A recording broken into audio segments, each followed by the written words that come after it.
വൈഖരിയുടെ ചിന്താപ്രഭാതത്തിലേക്ക് ഏവർക്കും സ്വാഗതം.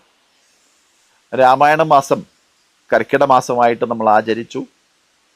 അവിടെ നമുക്ക് സന്ദേശമെടുക്കുമ്പോൾ രാമൻ്റെ സന്ദേശം യാത്രയിലൂടെ നമുക്ക് വിശദീകരിച്ചു വരുന്നു.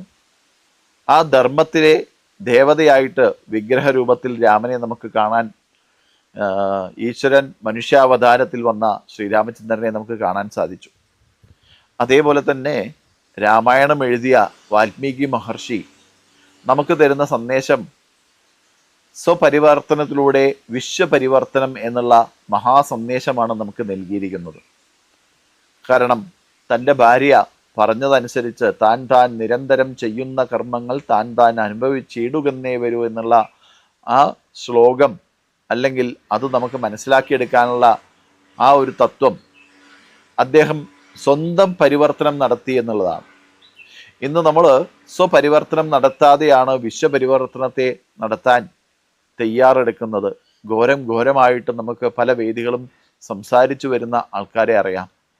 പക്ഷേ സ്വന്തം തട്ടകത്തിലോ തൻ്റെ ദേശത്തോ ഉള്ള ആൾക്കാരെ പരിവർത്തനത്തിലേക്ക് കൊണ്ടുവരാനും അവർക്ക് ഏതാണ് ധർമ്മം ഏതാണ് അധർമ്മം എന്നുള്ളത് ചിന്തിക്കാൻ സാധിക്കുന്ന രീതിയിലേക്ക് അവരെ തിരിച്ചു കൊണ്ടുവരാൻ നമുക്ക് സാധിച്ചാൽ ഈ വേദോകിലോ ധർമ്മമൂലം ധർമ്മോ രക്ഷതി രക്ഷിതഃ എന്നുള്ള ആ ഒരു മന്ത്രത്തെ നമുക്ക് സ്വപരിവർത്തനത്തിലൂടെ നേടാൻ സാധിക്കും.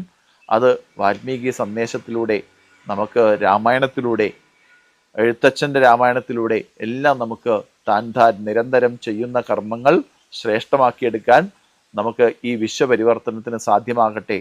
എല്ലാവരെയും അല്ല ഉദ്ദേശിച്ചത്, യഥാവിധി അനുസരിച്ച് ചെയ്യുന്ന ആളുകൾ ഒട്ടനവധി ഉള്ളത് കൊണ്ടാണ് ഭാരതത്തിൻ്റെ തനിമയിലേക്ക് എത്തിച്ചേരുന്നത് എന്ന് മാത്രം ഈ നിമിഷം പറഞ്ഞുകൊണ്ട് നിങ്ങൾ ഒന്ന് ശ്രദ്ധാലുക്കളായി മാറണം.